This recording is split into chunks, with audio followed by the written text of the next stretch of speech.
It's oh, they're gonna get me killed. Yeah, but it's fine because Until Dawn doesn't actually have like a fail state, really.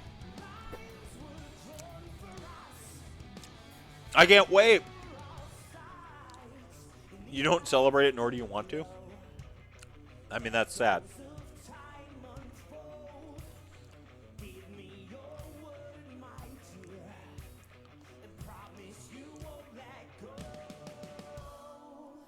For me, it's not about that. For me, it's about how weird I am constantly, and like being able to let my freak flag fly without being self-conscious for one precious month of the year. Candies and all that stuff, like cosplay is dope, and decorations are dope, and scary stuff is dope. And yeah, like, you're welcome to your opinion, my friend. You're welcome to that. That all sounds like very thoughtful reasons for you, but I don't give a fuck. I'm going to dress up. I am going to give children candy that will rot their teeth and soul, and leave it up to their parents to decide what is best for them. But otherwise, I'm going to like, I watch horror movies 365 days a year.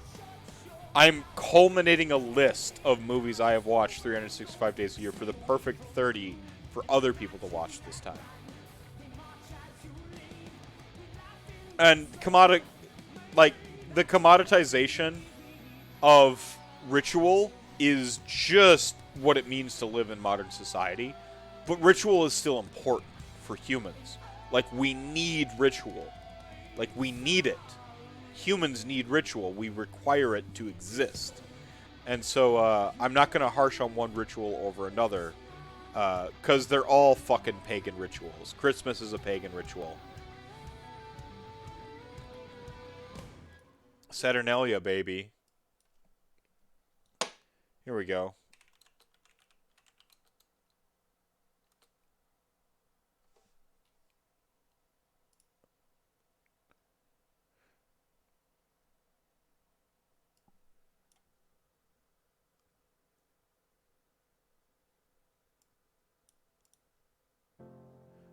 Here, Tim Minchin's going to sing to you about Christmas, but it also is, I think, descriptive of how I feel about all ritual. While I go get another drink. It's sentimental, I know, but I just really like it. I'm hardly religious. I'd rather break bread with Dawkins than Desmond Tutu, to be honest. And yes, I have all of the usual objections to consumerism, to the commercialization of an ancient religion, to the westernization of a dead Palestinian press ganged into selling PlayStations and beer. But I still really like it. I'm looking forward to Christmas, though I'm not expecting a visit from Jesus. I'll be seeing my dad, my brother and sisters, my gran and my mum. They'll be drinking white wine in the sun. I'll be seeing my dad, my brother and sisters, my gran and my mum. They'll be drinking white wine in the sun.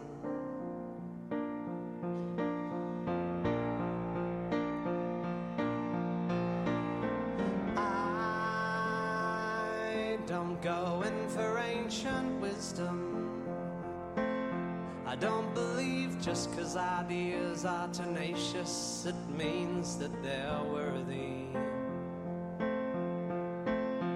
I get freaked out by churches. Some of the hymns that they sing have nice chords, but the lyrics are dodgy. And yes, I have all of the usual objections to the miseducation of children who in tax-exempt institutions are taught to externalize blame and to feel ashamed and to judge things as plain right or wrong. But I quite like the songs.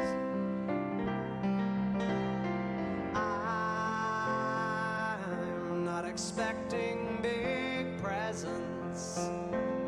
The old combination of socks, jocks, and chocolates is just fine by me.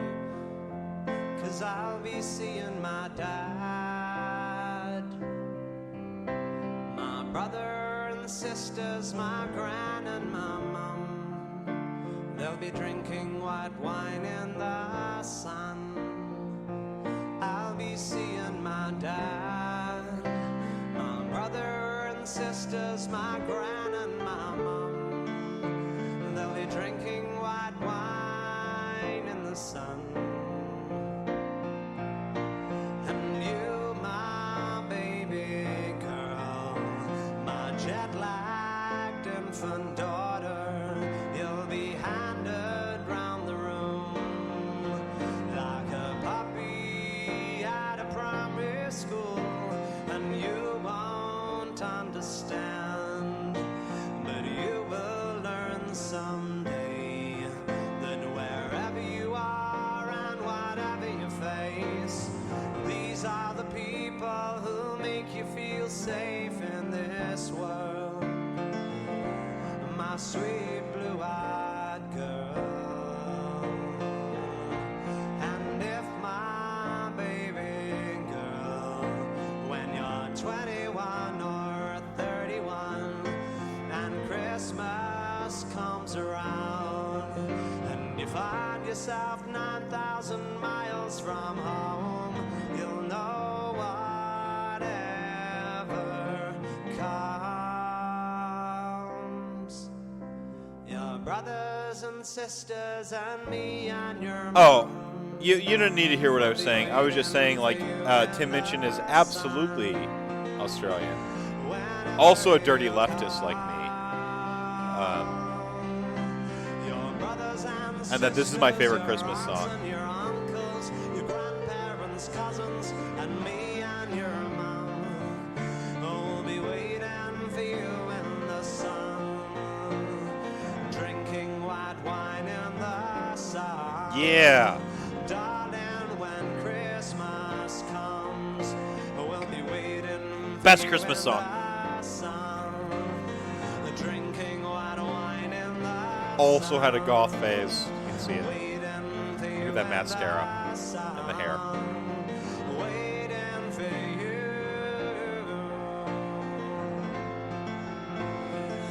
you. So my whole point is ritual's important, and capital has ruined everything and commoditized every aspect of our lives. So where do you draw the line? Really like Christmas. It's sentimental, I know. But I just really like it.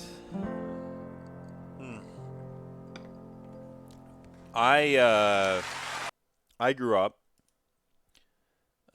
I've talked about this a little bit before. I grew up shit. Like there's no way to really. Yeah. No one will ever wants to hear how much you hate the thing. I actually, by the way, I don't personally don't mind. Like if you don't like something, I'm genuinely curiously why you don't like it. Like I want to know. I'm not going to try to change your mind, and you're not going to change mine. But like I just like, I have a capacity for curiosity that I think is my only good power. The rant you didn't hear when I was muted was I hate multi-talented people. Tim Minchin is a multi-talented person. Hugh Laurie, multi-talented person. from Britain instead. Like, I fucking hate people who like just like I devoted my life erroneously to being a good writer and communicator. And it's like I struggle to do it, and it's like the thing I've focused the hardest on doing. And then there's these fucking assholes out there who like their second or third thing is being better than me at the thing I've devoted my life to, and like they have two or three or four other things that they're like better at that than, and like those are the things where they think they suck at them. I fucking hate people like that. Um, like I fucking fuck you, Tim Minchin, but it's still the most prescient song I think about holidays. Um, and when I say ritual, I mean from a sociological standpoint. Like, as in sociology understands that humankind as a species, we're hypersocial creatures. We are tribal creatures. Um, we're so good at social that we have co-opted other creatures in the animal kingdom and, like, made them part of our social structure. Okay? Like, dogs, essentially, we evolved beside us to be sort of like a accidental other part of our tribe. Like the way that like dogs behave with the human species is practically unlike anything else in the animal kingdom. Okay? There's some like fucking fungi and like plants that are similar because it's not a symbiosis, and there are plenty of symbiotic relationships throughout like the animal kingdom, but this is different. Mostly because we don't give anything back to the doggos. So anyway, yeah, I hate that I admire them so much. Yeah, um, yeah. So anyway, like humans, super social creatures, and we understand from a sociological and a psychological standpoint that leisure and ritual are important to our species. Unfortunately, we live in the fucking the heat death phase of capitalism. We're in late stage capitalism. This is where we are at. We've been in this for a couple decades now. Like, and we have commoditized every aspect of our lives. Leisure, ritual, everything is commoditized. My talking to you right now on this platform is commoditized. Some of you just liked and subscribed and shit. Like, sorry. Fuck, we're both parts of the cog, right? Like, we're both cogs in the machine. We're both parts of it. We're parts of the problem. And what it comes down to is prioritizing, I think, your battles, understanding the big bad picture and how fucked everything is, and picking enough battles to where you come out in the aggregate sense ahead. Okay? You can't fight global warming. You can't, like, be a vegan. You can't be straight edge. I'm drinking alcohol. Like, you can't not have any leisure. You can't not buy your plastic gray models from Games Workshop. You can't not get your Nikes or whatever it is. You know, like, you have a bunch of shit. There is no what's the quote? There is no ethical consumption under capitalism. Like, everything you do contributes to like this heat death state we're in. Everything in some manner. And I don't like the defeatism of that all, quite personally. Um, Unless you go live in a fucking dirt yurt somewhere on some like rando land that like that you're stealing from whatever your government is, but like on the lowdown, so you're not taking from indigenous people, you're just taking it back and like nobody's using it anyway, or like you find a totally unmapped like region or island or something like that. um you're kind of fucking things over in some way, shape, or form, right? And you're going to have to like subsist and exist, so you're going to create waste and yada yada yada yada yada yada. It goes on forever. But there are more ethical ways to approach life. There are things that you can do that in the aggregate, you leave the world a little bit better than you found it. So you do that every way you can, okay? You pick your battles. Okay, if collecting Nikes are like your favorite thing, you come home. All right, I talk about like my Nagash model here. So my Clown Gash here. It sits on the desk. It's usually right over here, between my two monitors I mostly look at. Um, and it every day I come in and I do this, what I'm doing here, and then I look over at my Nagash and like I go and I grab it and I go and I get a little bit of happiness from this total consumerist thing. I bought a second hand market painted model from somebody who's probably a scalper in some way, shape, or form. To have this thing that every day makes me feel a little bit better. And if your thing is like fucking Nikes or coffee from Starbucks or whatever it is, that fucking thing that helps you get through the fucking shit state we all exist in, then do that. Like, honestly, do that. Don't feel guilt about it. Okay? Like, acknowledge it. Because you gotta. You can't be oblivious to all of these factors. You have to acknowledge it. You have to know. So know it, acknowledge it, but be like, this is my thing, right? Like, and so like you grab that thing and that gets to be your thing. And if it's minis, if it's Nikes, whatever it is, like you get that, okay?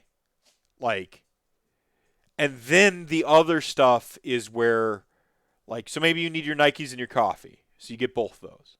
And then from there, it's just mitigating your impact elsewhere, okay?